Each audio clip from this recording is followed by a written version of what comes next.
Everyone, welcome to a new video. आज का जो हमारा क्वेश्चन है वो है पैरेलल कोर्सेज 3। ये एक हार्ड लेवल क्वेश्चन है। तो इस क्वेश्चन में हमें दिया गया है कि हमें एक इंटीजर n दिया जाएगा जो हमारे पास जितने भी कोर्सेस है वन टू n रिप्रेजेंट करेगा, और हमारे पास एक टू डायमेंशनल एरे दिया गया है जिसमें हम लोग रिलेशन स्टोर करेंगे। रिलेशन स्टोर करेंगे मतलब कि हमारे पास अगर कोर्स जो भी दिया गया है तो उस कोर्स को करने के लिए जो प्रेरिक्विजिट है वो, और जो कोर्स उसके बाद हम लोग कर सकते हैं वो दोनों स्टोर रहेगा। ठीक है। उसके बाद हम लोगों को एक और दिया गया है टाइम। तो वो टाइम जो है वो हम लोग को इंडिकेट करेगा कि एक कोर्स को करने में कितना टाइम लग रहा है, और वो मंथ्स में आएगा। ठीक है। तो इस क्वेश्चन को करने में हम लोगों को देखना है कि जो भी हमारा मंथ्स आ रहा है, टोटल नंबर ऑफ मंथ्स सारे कोर्सेज को कंप्लीट करने के लिए वो मिनिमम होना चाहिए। और हम लोगों को दो रूल्स दिए गए हैं, ये फॉलो होने चाहिए।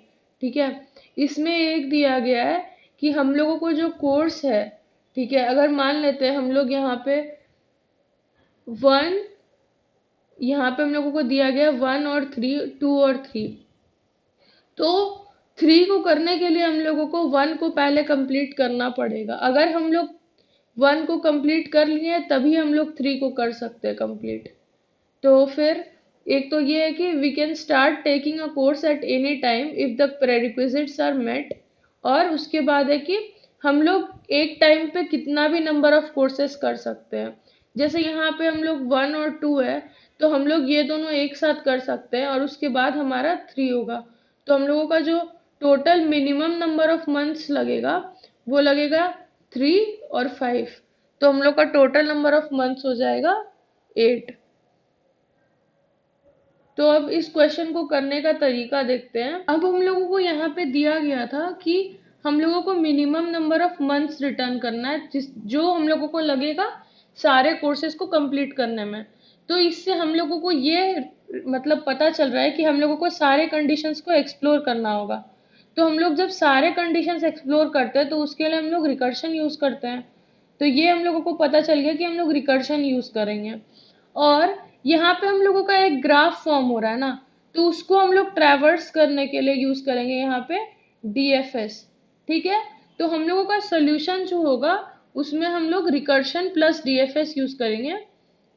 अब हम लोग इस क्वेश्चन को सॉल्व कैसे करेंगे ये देखते हैं। तो पहले तो हम लोग जो हम लोगों को इसमें एक एडजेसेंसी लिस्ट फॉर्म करना होगा, या फिर एक हम लोग हैश मैप डिक्लेयर कर सकते हैं,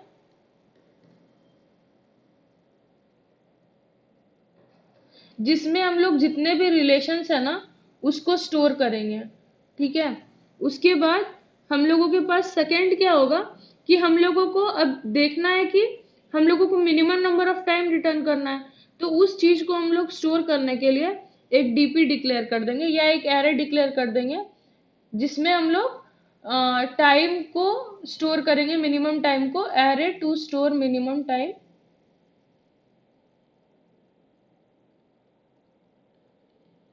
और इसको हम लोग 0 से इनिशियलाइज कर देंगे। ठीक है।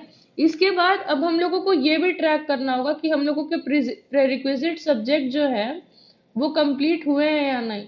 तो इसको भी ट्रैक करने के लिए हम लोग एक एरे डिक्लेयर करेंगे। ठीक है।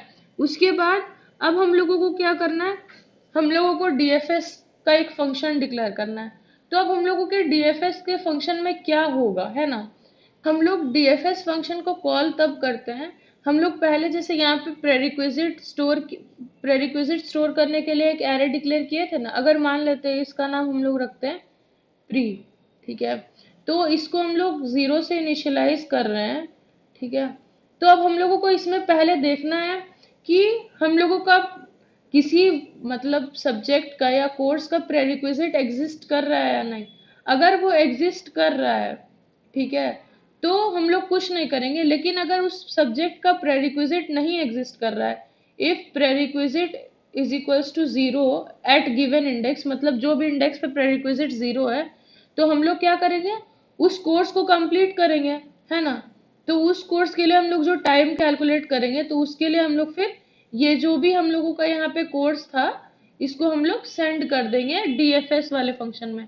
अब डीएफएस में क्या होगा, हम लोग डीएफएस में चेक करेंगे कि यहाँ पे जो भी कोर्स हम लोगों को मिला है, अगर हम लोग यहाँ पे डीएफएस ऑफ कोर्स कॉल करना है, तो वो कोर्स कंप्लीट है या नहीं, या फिर उसका कुछ टाइम कंप्लीट हुआ है या नहीं।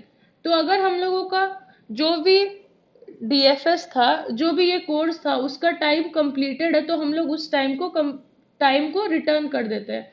तो हम लोग यहाँ चेक करते हैं, if time of course is greater than 0, तो हम लोग रिटर्न कर देते हैं टाइम ऑफ कोर्स। ठीक है, ये तो हो गया जब हम लोगों के पास ऑलरेडी टाइम कैलकुलेटेड है। अब क्या करना है हम लोगों को, अगर ऐसा नहीं है कि हम लोगों के पास टाइम कैलकुलेटेड नहीं है, तो हम लोग क्या करते हैं ना, अगर हम लोग इस जो हम लोगों का एडजेसेंसी लिस्ट था या फिर हैश मैप था, उसको हम लोग अगर ग्राफ से रिप्रेजेंट करते हैं, तो हम लोग उस ग्राफ को आइटरेट करते हैं, और ग्राफ को आइटरेट करके देखते हैं कि हम लोगों का जो करंट कोर्स है, उस करंट कोर्स को करने के लिए क्या क्या प्रेरिक्विजिट चाहिए, प्रेरिक्विजिट चाहिए। और अगर इस प्रेरिक्विजिट का टाइम कैलकुलेटेड नहीं है, तो हम लोग फिर इसके लिए टाइम कैलकुलेट करते हैं डीएफएस को कॉल करके, डीएफएस ऑफ कोर्स को कॉल करके, और फिर उसके बाद हम लोग इसका टाइम कैलकुलेट करते हैं डीएफएस को कॉल करके। ठीक है, और उसके बाद हम लोग क्या करेंगे, ये सब हम लोग कॉल करके जो हम लोगों का जो भी टाइम लगेगा, वो हम लोग टाइम में स्टोर कर देंगे इस कोर्स के इंडेक्स पे। ठीक है,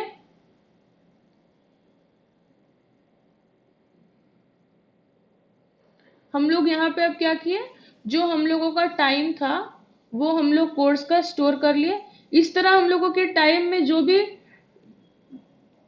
भी हम लोगों का रिक्वायर्ड वो रहेगा, रिक्वायर्ड टाइम रहेगा, टोटल नंबर ऑफ टाइम जो भी कोर्स को कंप्लीट करने के लिए लगेगा, तो वो एक तरह से इस लिस्ट में तो मैक्सिमम पे रहेगा।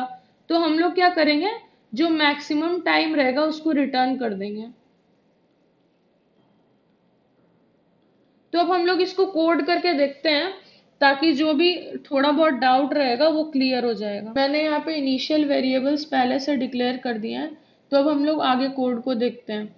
तो हम लोग जैसे यहाँ पे प्रेरिक्विजिट स्टोर कर रहे हैं, तो अब हम लोगों को ये भी चेक करना होगा कि ये प्रेरिक्विजिट जो है उसमें हम लोगों के वैल्यूज है या नहीं, मतलब उस प्रेरिक्विजिट को के लिए हम लोग टाइम कैलकुलेट कर चुके हैं या नहीं।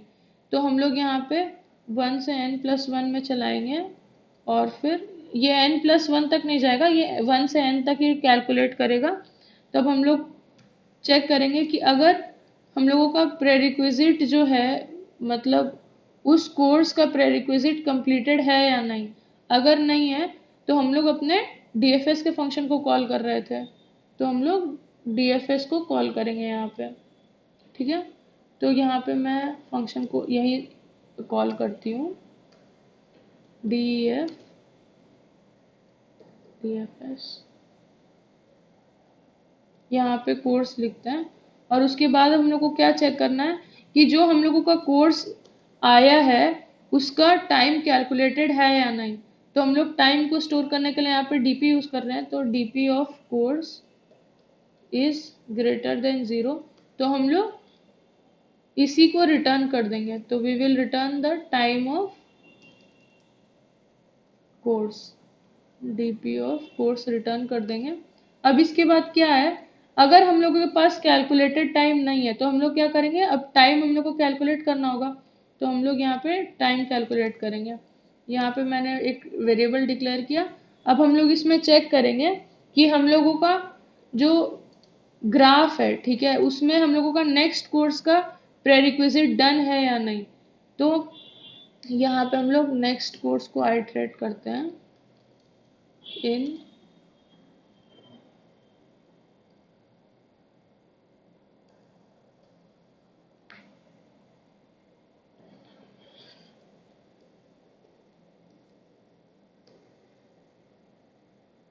अब हम लोग इसमें क्या करेंगे, मैक्स टाइम को कैलकुलेट करेंगे। तो मैक्स ऑफ मैक्स टाइम, और जो हम लोग डीएफएस में जो हम लोगों को टाइम मिलेगा नेक्स्ट कोर्स का, उस दोनों को चेक करेंगे। तो यहाँ पे नेक्स्ट कोर्स आ जाएगा।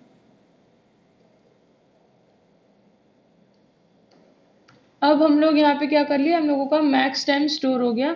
तो हम लोग इसको हमारे जो टाइम वाली एरे थी उसमें स्टोर कर देंगे, मैक्स टाइम।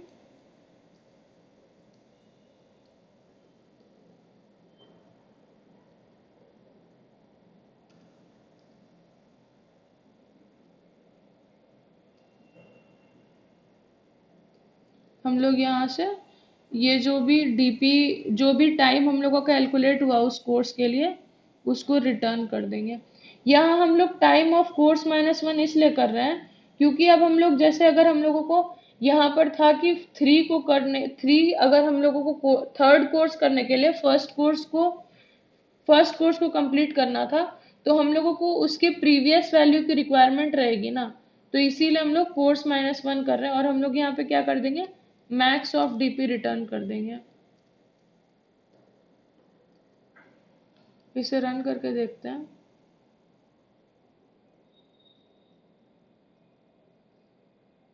ये इसके जो भी सैंपल टेस्ट केसेस रन हो गए हैं, अभी से सबमिट करके देखते हैं। ये सबमिट हो गया है और ये एक्सेप्ट हो गया है। So that's it for today, thank you for watching. अगर आप लोगों को ये वीडियो समझ में आई हो तो प्लीज़ लाइक और सब्सक्राइब करिएगा।